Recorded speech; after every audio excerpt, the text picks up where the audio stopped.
শুরু হয়েছে শীতের মরশুম, আর এই সময় বিয়ে বাড়ি বা বেড়ানোর হিড়িক পড়ে যায়।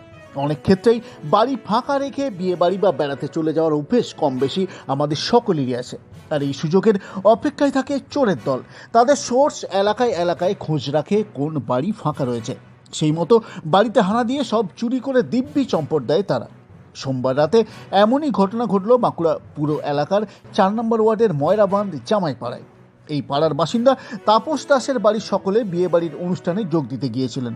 অন্যদিকে আরেক বাসিন্দা কল্যাণী চক্রবর্তীর পরিবারের লোকজনও বাড়িতে ছিলেন না। দুটি বাড়ি ফাঁকা পেয়ে তালা ভেঙে বাড়িতে ঢুকে নগদ টাকা গয়নাগাটি নিয়ে চম্পট দেয় চোরের দল।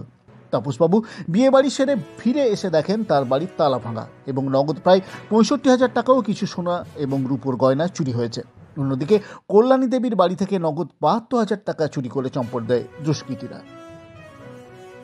খবর পেলাম যে যখন আমি আসার জন্য তৈরি হচ্ছি আর আমার ছেলেরা চা খাচ্ছে আগে আসবার জন্য, আমার ছেলে আর ছেলে আর বন্ধু গেছিল। দিয়ে পরে তখন বলছে যার কাছে খাড়ি রেখে গেছিলাম, ও বলছে ও কাকি তোমার ঘরে তালা কেটে চুরি হয়ে গেছে, আমরা এই দেখছি। ঘরে ছিল কিছু টাকা তুলে এনে রেখেছিলাম, মানে কিছুদিন আগেই এনেছিলাম তুলে। একটা আমার টাকাটা দরকার ছিল একটু কোথাও কিছু হয়তো কিছু করবার জন্য। আর ওই যে কাঁসার বাসন ছিল কিছু, আর কিছু ওই বিয়ে ছিল। তারপর এখন কি নিয়েছে না নিয়েছে আমি তো আলমারিতে তো কিছুই দেখতে পাইনি, জামা কাপড়ও দেখতে পাইনি, কিছু নিয়ে গেছে না ফেলে দিয়ে গেছে সেটাও তো জানিনি। না গয়নাগাটি থাকে না, মিথ্যা কথা বলবো কেন। কত টাকা ছিল? টাকা ছিল গোটা 72,000 টাকা ছিল। আর ওর কি ছিল আমি তো জানি। আর আমি টাকাগুলো নিয়ে গেলাম না, আমি বলি একটা ইয়াতে যাচ্ছি, টাকা পয়সা গুলো যদি খরচা হয়ে যায়। এসে আমি তো রাত্রে বিয়ে বাড়ি থেকে ফিরলাম মোটামুটি ওই 3:30। তো গাড়ি নিয়ে যখন বাড়ি ফিরলাম মোটামুটি 3:35 এলাম। আমি ওই ধারে মা আর দাদা শুয়েছিল, তো ওইখান থেকে আমি মাকে ডাকলাম। মা বললাম যে মা উঠো। মা উঠে গেছে, চাবি দিল। চাবি যখন খুলতে এসে দেখছি ভাঙা। তারপর বাড়ি এলাম, বাড়িতে দেখছি পুরো সব ছটিচ্ছন্ন, কিছু নেই, টাকা পয়সা গোটাই ছটিচ্ছন্ন হয়ে গেছে। আর গয়না গেছে, মায়ের কানের ছিল, আর দুপুর কিছু ইয়া ছিল, সেগুলো কিছু থাকেনি, সব নিয়ে নিয়েছে। হ্যাঁ নগদ টাকা মোটামুটি 60-65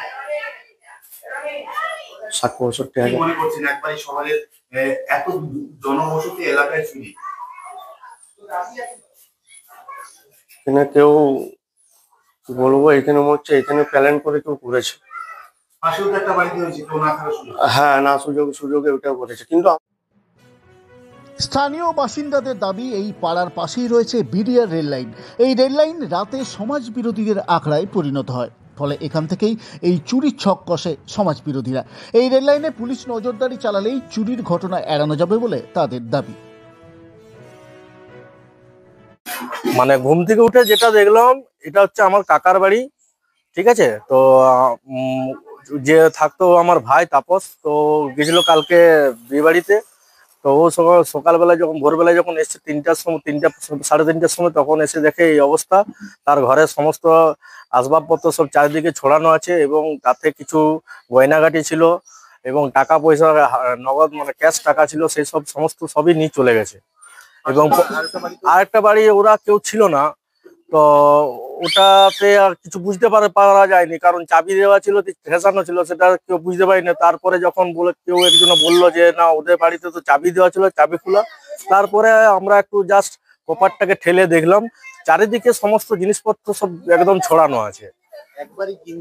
হ্যাঁ একদম পুরো গিঞ্জি এলাকা। কিন্তু সবচেয়ে বিষয় হয়ে গেছে, আমরা প্রশাসনের কাছে একটাই অনুরোধ করব, আমাদের এই যে লাইন ধারের পাশে যে লাইনটি আছে, এখানে খুব মানে নানা রকম মানুষ এখানে এসে সমাজ বিরোধী যারা আছে তারা এখানে এসে সবসময় মানে 24 ঘন্টা, এই যে এখন থেকে শুরু হয়েছে এখানে গাঁজা মদ সমস্ত রকম ঠেক এখানেই শুরু হয়েছে, যার ফলে এটা আরো তাদের সুযোগ সন্ধানী হয়ে যাচ্ছে। মানে নানা রকম মানুষ আসছে, সেটাতে দেখতে পাচ্ছে। প্রশাসনের ভূমিকা নিয়ে কি বলবো? প্রশাসনকে আমরা একটু মানে কঠোর হতে বলবো, কারণ এইসব জায়গায় যদি একটু দেখভাল করে তাহলে আমরা খুব উপকৃত হবো। কারণ আমরা একদম এই লাইনের পাশে আছি, তো যার ফলে আমরা একটু আতঙ্কিতই আছি, কারণ 24 ঘন্টা এখানে সমাজ বিরোধীরা সবসময় থাকছে। এরপরে আমরা অনেকবারই বলেছি এবং আমরাও সে কমিটিগতভাবে প্রশাসনকে জানিয়েছিলাম, তো সেই জায়গাতেও আমরা ঠিকঠাক সুরাহা পাচ্ছি না। অন্যদিকে বাঁকুড়া সদর থানার পুলিশ ঘটনাস্থলে গিয়ে দুটি চুরির ঘটনা তদন্ত শুরু করেছে। প্রসঙ্গত, এই শীতের মরশুমে আপনিও সতর্ক থাকুন, বাড়ি একেবারে ফাঁকা রেখে কোথাও যাওয়া এড়িয়ে চলুন। আর একান্ত যেতে হলে প্রতিবেশীকে বাড়িতে নজর রাখতে বলুন কিংবা স্থানীয় থানায় জানিয়ে রাখুন, তাহলে এই ধরনের চুরির ঘটনা এড়ানো যাবে। পুরো রিপোর্ট বাঁকুড়া 24x7।